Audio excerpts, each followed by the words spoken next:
Live from CDTN Beijing, this is Asia Today. Hello there, it's 7 p.m. here in the Chinese capital. I'm Xia Cheng in Beijing. Coming up on Asia Today. Palestinian factions, including Hamas and Fatah, signed a declaration in Beijing pledging to work for national unity. Both of them have also expressed their gratitude towards China for providing such an opportunity. Israeli Prime Minister Benjamin Netanyahu visits the U.S. as Palestinians are displaced once again by Israel's new evacuation order. In our series on deepening reform, we find out how China's visa-free policy boosts tourism and a hot trend called China travel.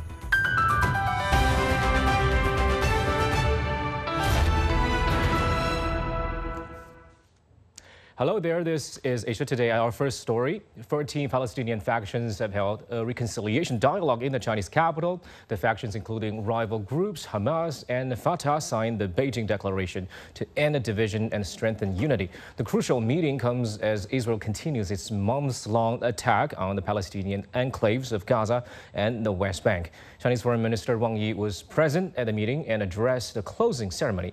Beijing is proposing 3 initiatives to bring an end to the violence in Palestine. China proposes a 3-step initiative to address the plight of the current Gaza conflict.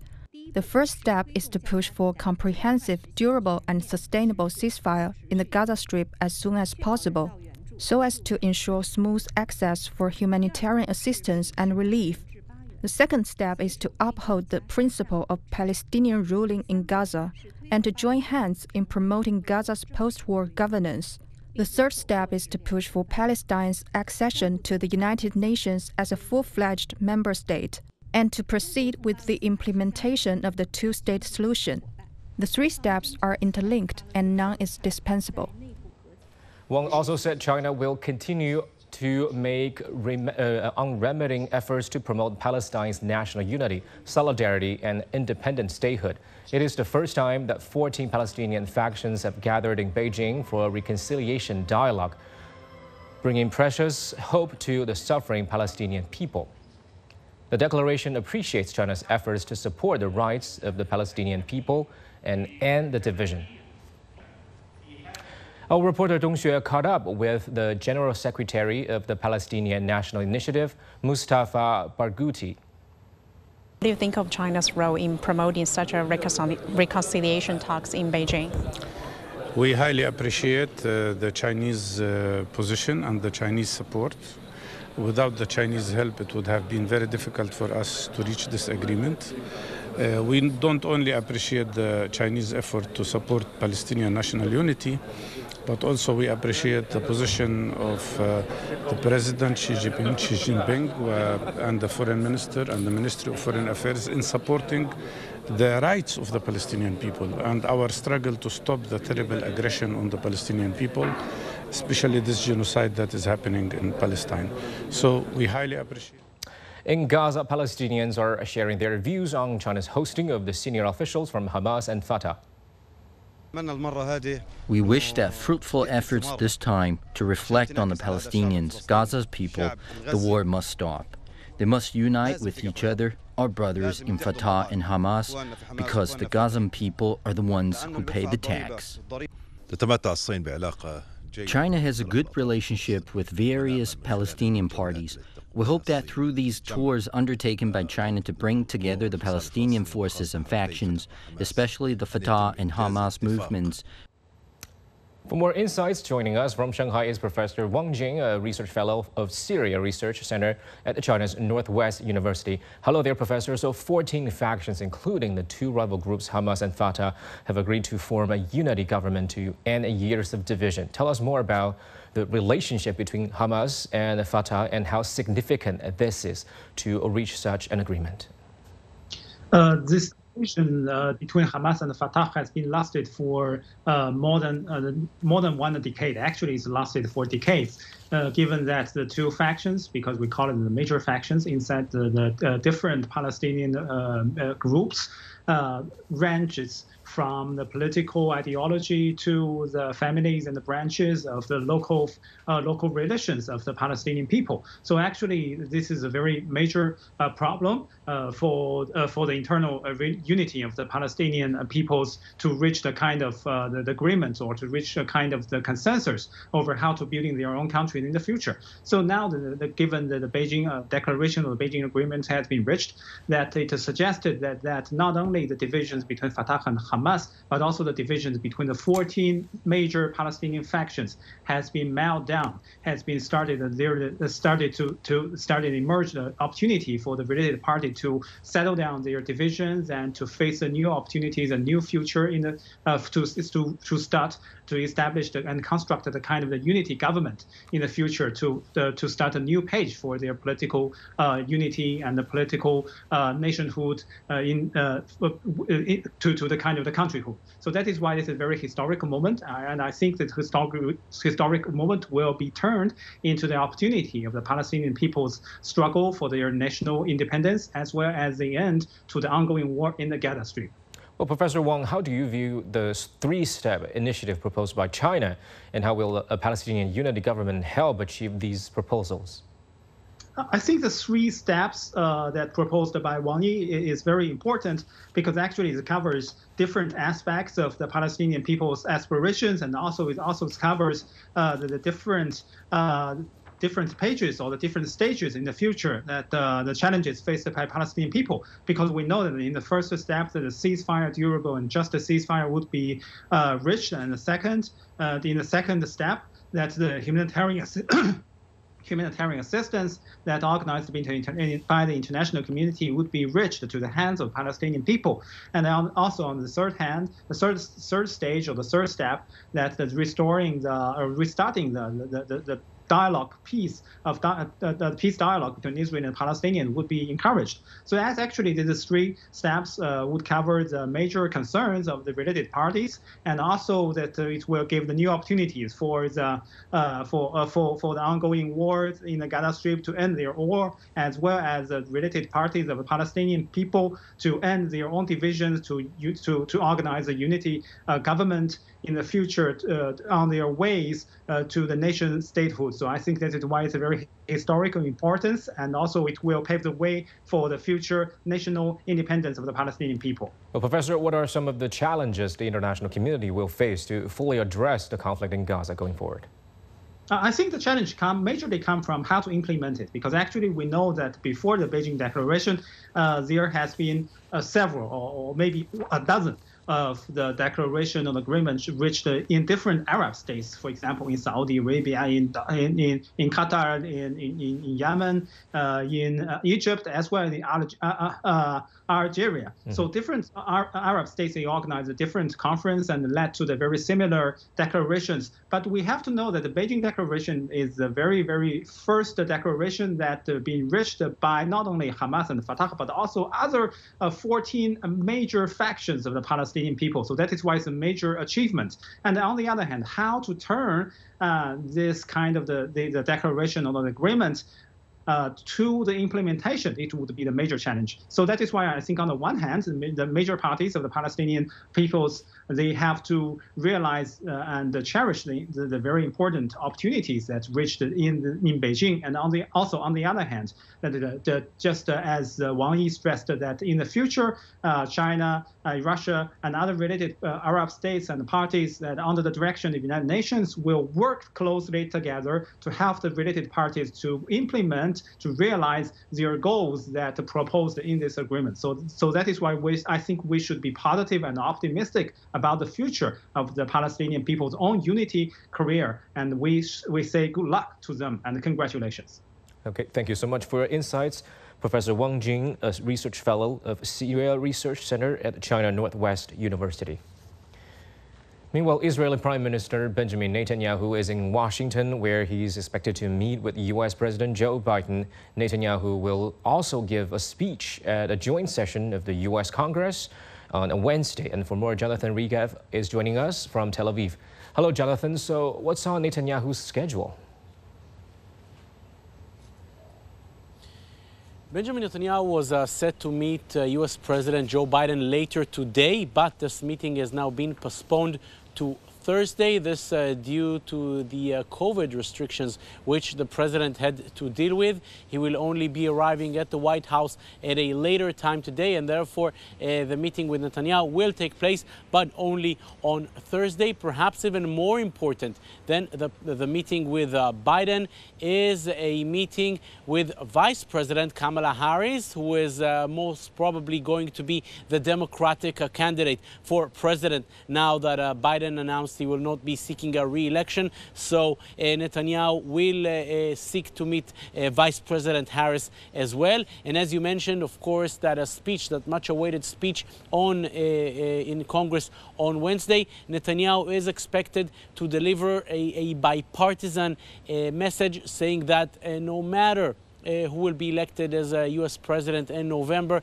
whether it will be Trump or the Democratic candidate, Israel is the strongest ally of the United States, regardless of who the next president will be. This is opposed to the speech delivered by Netanyahu in 2015 in Congress, which created a major rift between Netanyahu and the Obama administration at the time. We know that Israeli sources are trying to arrange a meeting also with Donald Trump. We did not get any confirmation of that happening, but we know that as Benjamin Netanyahu and the people accompanying him are will be very happy to meet Donald Trump. Both men had their ups and downs in their relationship.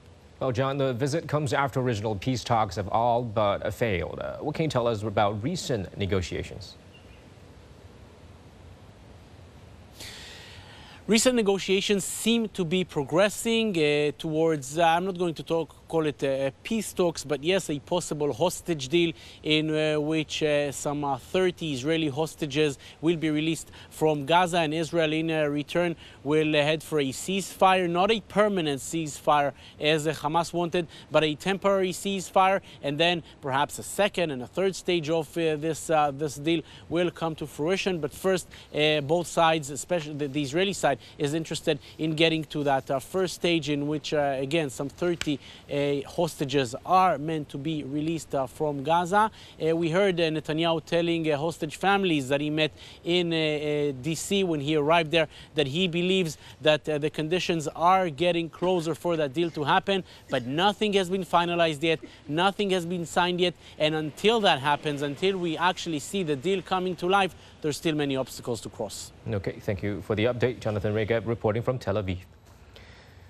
Meanwhile, the UN Office for the Coordination of Humanitarian Affairs says a new Israeli military evacuation order for parts of Gaza is forcing families into overcrowded sparse shelter areas.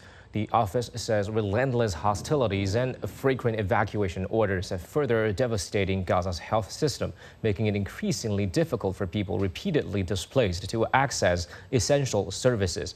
In the latest challenge for the health system, Nasser Medical Complex in Han Yunis has issued a new call for people to donate blood. With reports, the facility received dozens of casualties on Monday. The conflict in the Middle East is escalating between Yemen's Iran-backed Houthis and Israel. In the past week, the two sides have exchanged tit-for-tat strikes against one another. They include a Houthi drone attack on Tel Aviv and an Israeli strike on Hodeidah, western Yemen. CGTN's Ihab Al-Fendi has more on the deepening tensions and the growing international concern there. The confrontation between Houthi group in Yemen and Israel is intensifying.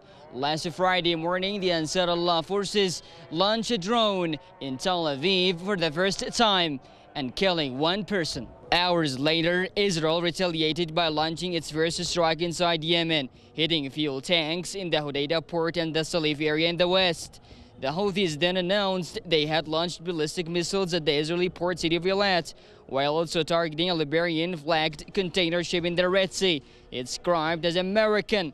A Houthi military spokesperson has warned that a greater response to the Israeli attack is coming. This was also supported by their leader, Abdul Malik al-Houthi, who said Yemen will continue supporting Gaza and that operations against Israel will escalate. The confrontations have now become direct and could escalate further.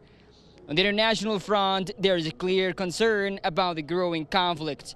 The Egyptian foreign minister expressed worries calling on all parties to exercise restraint. Saudi Arabia also voiced concern, with a Saudi military spokesperson confirming no Saudi involvement in the Israeli attack on Hodeidah. The UN Secretary General Anthony Guterres also expressed concern about the risk of further escalation in the Middle East. Ihab Al-Fendi, CGTN, Sana'a, Yemen. Time now for world headlines. And it is my intention to go out and earn this nomination and to win. U.S. Vice President Kamala Harris is preparing to campaign for the first time as a presidential candidate in the critical swing state of Wisconsin. Harris's path to the Democratic nomination was cleared this week after enough party delegates pledged their support. Since President Biden's campaign withdrawal on Sunday, Harris has raised $81 million in funding. The president-elect of the European Council, Antonio Costa, has met with Italian Prime Minister Giorgia Meloni after choosing Rome as the first leg of his European tour. Costa, the former Prime Minister of Portugal, was elected in June, replacing Charles Michel as European Council President. The death toll in southern Ethiopia has increased to 146 after two devastating landslides caused by heavy rain. Search and rescue efforts remain ongoing. Ethiopia's Gofa zone has already been hit by severe flooding earlier this year, causing mass civilian displacement and property damage.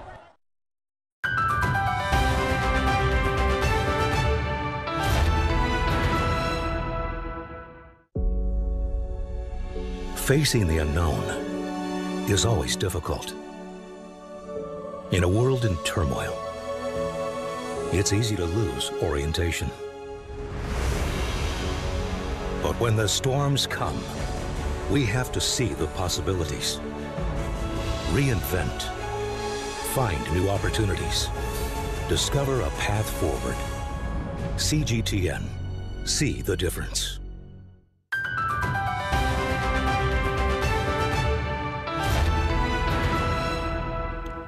Welcome back. South Korean authorities have arrested the billionaire founder of the country's top technology firm, Kakao. Kim Bong-soon has been accused of manipulating stocks during the acquisition of a K-pop agency last year. Kim has denied the accusations, saying he has never ordered or tolerated any illegal activity. He has yet to be formally charged.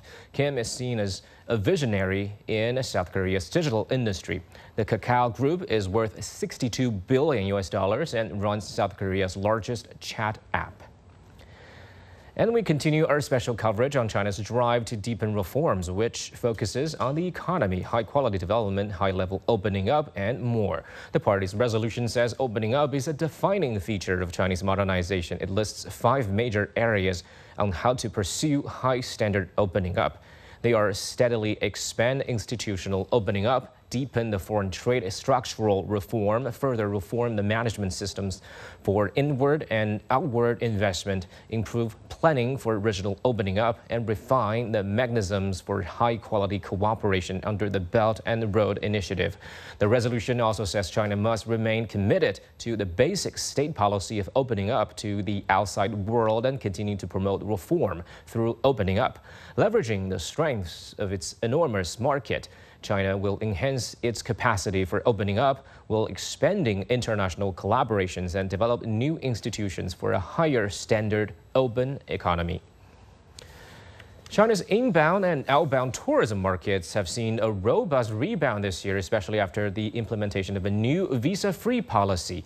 For more on this, my colleague Sun Tianyuan is joining us in the studio. Hello, Tianyuan. So Asia has been one of the most popular destinations for Chinese travelers. How is China's outbound tourism market doing so far this year?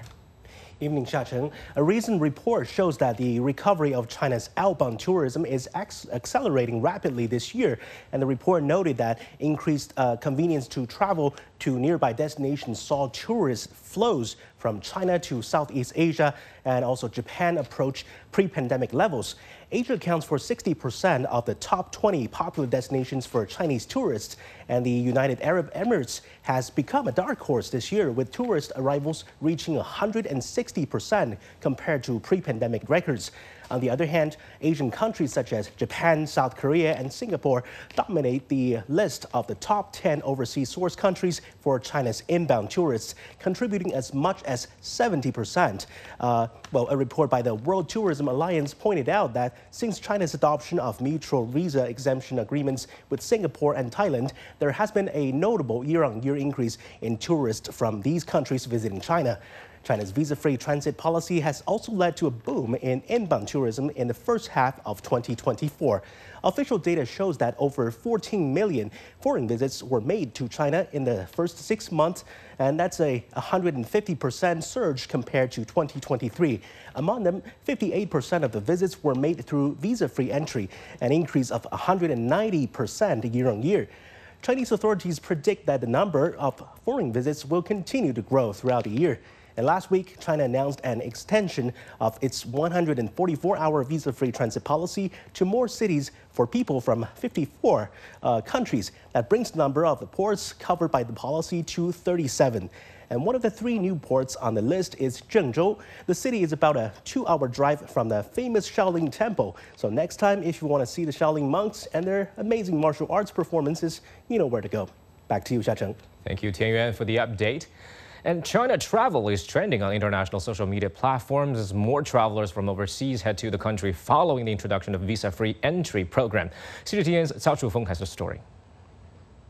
Welcome to the crowded Summer Palace in summertime. And that's Ren Chao in the crowd, leading a group of Spanish-speaking travelers. The visa-free policy for Spain has been in effect for a while now, and the number of tourists has significantly increased. Personally, I now have to host 2 to 3 tour groups every week. You can't possibly imagine how busy he is. Statistics provided by China's National Immigration Administration shows in the first half of 2024, 14.6 million foreigners entered the country, a year-on-year increase of 152.7%, after China granted certain countries 15 days of visa-free stay and extended 72 or 144-hour transit visas to 54 countries. Some foreign travelers we talked to had been interested in China for long. When such liberal visa policies came, they decided to visit.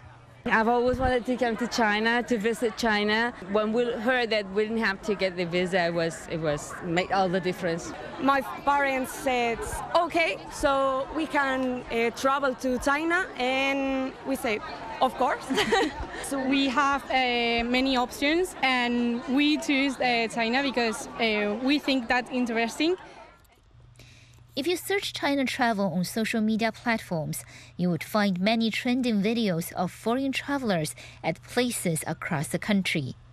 And the result for the recent spurt, according to a tourism service provider, is shooting sales of various tourism-related products.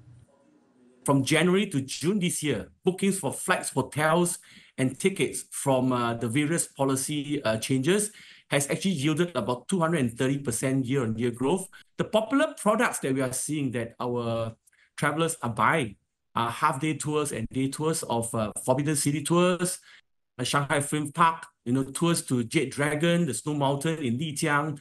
So very, very diversified. The fondness for China travel isn't something that just happened overnight. With its rich culture and history and also diverse landscapes, China has long been a popular tourist destination.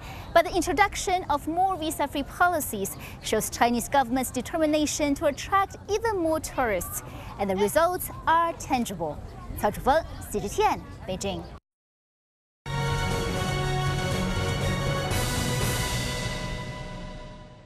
And here's our latest episode of our Special Talk Sports series. Sport climbing made its Olympic debut in Tokyo and remains on the program in Paris. And ahead of the Games, the coach of China's speed climbing team, former world record holder Zhong Qingxing, talked to Zhu Mandan about his size ambition as well as how coaching makes up for any regrets from his career as an athlete. You've broken the speed climbing world record 6 times, and that's before it became an individual medal event at the Olympics. And now here at Paris 2024, when speed climbing becomes a separate medal event, but you're retired and now turned to coaching the national team, do you feel like you've missed out on winning China's first gold medal at this event? 对于运动员来说，我当然觉得我是错失了良机。但是对于教练来说 As an athlete, I certainly feel like I'm missing out. But as a coach of the national team, it's a great opportunity to be involved in the Olympics in a different capacity. I think it's a new challenge for me. Although I was not able to participate in the Olympic Games when I was an athlete, as a coach, I can make up for my regret if I grasp this opportunity well. I have more responsibility now. As an athlete, I just need to be myself. But as a coach, I need not only to be strict with myself, but also to lead the team and manage athletes. In this way, our team can go higher and further. 我们走得更远。 China's sport climbing national team have had some great performances leading up to the Paris 2024 Olympics. Now, how would you assess the team right now? How's their mental side, and what's your focus now in their daily training? 现阶段我觉得大家的状态都在积极的。At this stage, I think our climbers are actively improving. Everyone's physical state and competitive form belong to a normal rhythm. I hope they can maintain this good form until the Paris Olympics. I believe they will do well in the upcoming matches. Now, as we enter the final month, we need to summarize the deficiencies and shortcomings found in the recent tournaments and solve the problems in training. I hope we will try to get all the details right in the Olympics and achieve our dream in Paris. 我们到巴黎奥运会上面去实现我们的目标。 What's your goal this time in Paris? Are you confident that you can help the Chinese sport climbing team get their first Olympic gold?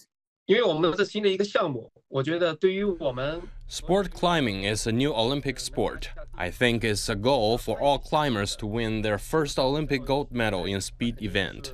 I hope our climbers can achieve our goals. Of course, I hope they can enjoy the Olympic Games and show the world their level and spirit. Doing well is the most important thing. 我觉得这是最主要的，还是要做好自己吧。